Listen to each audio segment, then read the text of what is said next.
Hi everyone, it's Eric from ecom12.blogspot.com and welcome to my full review of the Vodafone Smart 4. Now a big thanks must go to Vodafone for sending me this over to review, and a link to their website will be in the video description. Now let's start off with the bad aspects of this smartphone, and I'm actually going to start with the worst first. The worst aspect of this phone is the 5 megapixel fixed focus camera. Now many of you out there, once I said fixed focus, should already have an idea as to how bad this is. Now, fixed focus, for those of you that don't know, means that there's no autofocus. The camera does not automatically focus on a subject, so you can't touch to focus and get a much more clearer and sharper image. It focuses itself, and when it gets out of focus, there's nothing you can do. You're gonna have to sort of distance yourself from this sort of subject you're trying to take an image of. So that's what you do, but I've seen decent fixed focus cameras that are get the job done, but majority of them suck, and this one's no exception. This is, I'd go as far as to say, is one of the worst cameras I've ever used on any smartphone, period. Now, let's show you another problem with the camera. Now this might as well just be this review unit, but every single time I press this camera icon, it keeps saying, unfortunately, the gallery has stopped. Now, if I do it again, it happens. If I remove it from multitasking, then go back into it, it does the exact same thing. This is a recurring problem, and I have not for the life of me been able to fix it. There is an alternative camera app which I got from the Play Store, so it's called Camera MX. And over here is where I've been taking the photos. So I'm just going to press this right here, and as you can see, I'm swiping between some of the photos I've taken. This is one I took outside. I'm actually going to go in closer and zoom in. Now, the screen might not be doing the photos credit, because on the computer, when I put them on my computer, they do look better than how they do on this screen. But that's not saying much. They still don't look that good. I'll show it to you on your screen in a minute as well. And here's one of me when I took a photo with the rear-facing camera. As you can see, if I zoom in, it probably looks good on the camera that I'm actually recording right now, but trust me when I say it's not very good. And this is a fingerprint magnet screen, by the way. You can see this picture on your screen right now. It really is quite blurry and everything, and you really can't focus. As I said, since it's a fixed focus camera, that is the main problem. Now, this is capable of video recording, and I could not find out at all what resolution this records at, but most likely it's VGA. And I'm actually going to record something right now.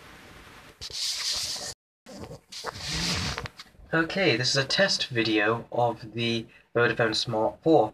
This video actually records in 720p HD, and it does not record in 1080p. To tell you the truth, the photos have been so bad with this, and the video, as you can see, is not that impressive either.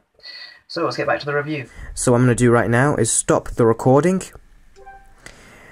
and once that video is done, it pops up back into this top right hand corner over here, and then you press it and it plays back the video, but you've already seen that. So let's go back to the home screen. That's problem number 1.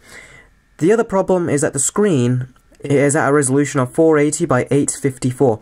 Now, it's not the worst resolution, and it's not the worst screen either, but the colours are a little bit washed out. They do definitely seem a bit washed out, especially when you're looking at photos or videos on YouTube. The colours are not too accurate. Now, that can be forgiven down to the price of this smartphone, and the fact that you're getting this kind of screen, I think it's still pretty good, really quite good for the price. But the screen, I think the colours could be more vibrant and have an extra punch to them. Now, another problem is the call quality. Outgoing call quality from what Vodafone called a HD microphone, which is somewhere near the bottom, I think is perfectly adequate, it's fine. People have said have been coming in really quite clear. What has not been good, though, is the earpiece for incoming calls. It really has been terrible. Now, you can manage it just about, but to tell you the truth, the majority of calls I've been making have been unclear and muffled and not very loud. Some other people I've given this phone to, they get along with it fine. They say we can hear them fine, so maybe it's just me. Or maybe it's just the people I was calling, but the sound was not very good, and it was better. And normally when I call these exact same people, the sound quality on other smartphones sounds better. So here I think the earpiece could have been better. Although, you can still understand what they're saying, but to tell you the truth, out of other budget smartphones, this is really bad in comparison. Now, it's not a deal breaker, but it is really close to sort of being a deal breaker, but to tell you the truth, it's still workable. You can still work with that.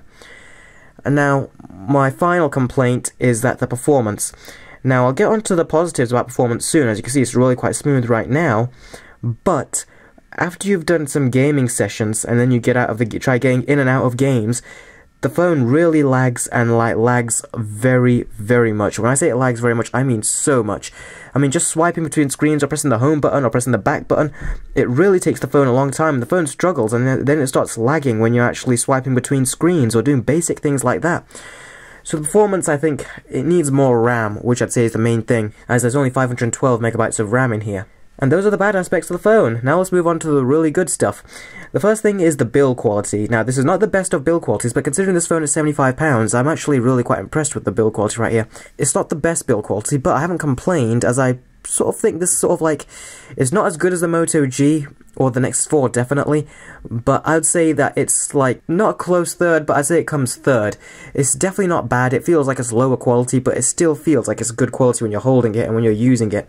So the materials used are great, although I don't really like this white colour. I think a black colour would look much better right here. The second good thing are the speakers. I'm just going to tell you right here one thing, and then that will pretty much give you an idea as to what I think of the speakers. They are better than the speakers on the Samsung Galaxy S5. Yep, I said that. They really are much better than the speakers on the Galaxy S5. The Galaxy S5 had absolutely appalling speakers, and this £75 budget handset surpasses them in pretty much every way.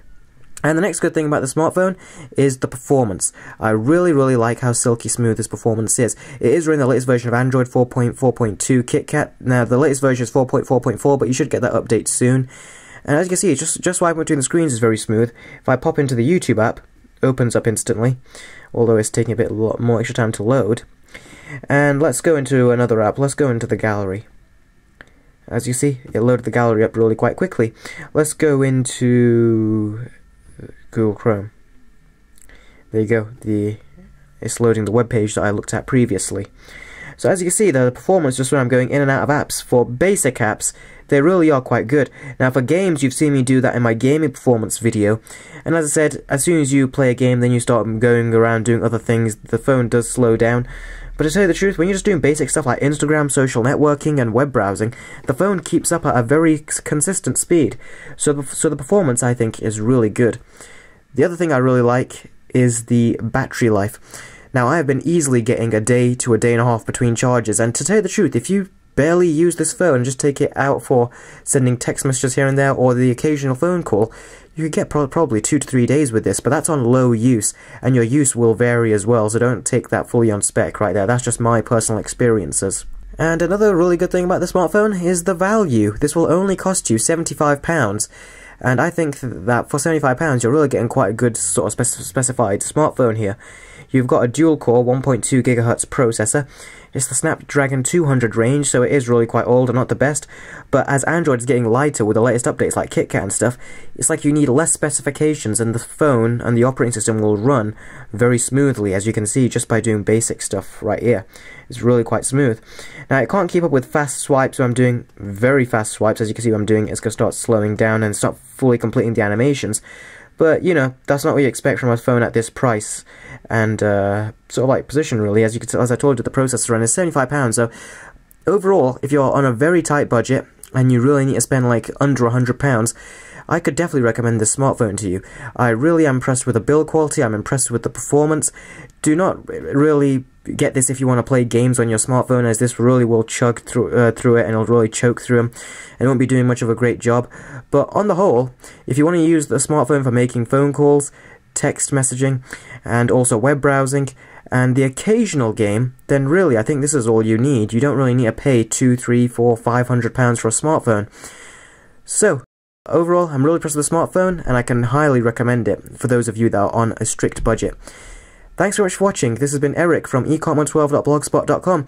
Please stay tuned for my future coverage videos of various other smartphones, including the LG G3 and the HTC One Mini 2. Please do click that subscribe button you can see on your screen right now, as it will keep you updated with my latest videos. And thanks again for watching, guys. I'll see all of you next time. Take care.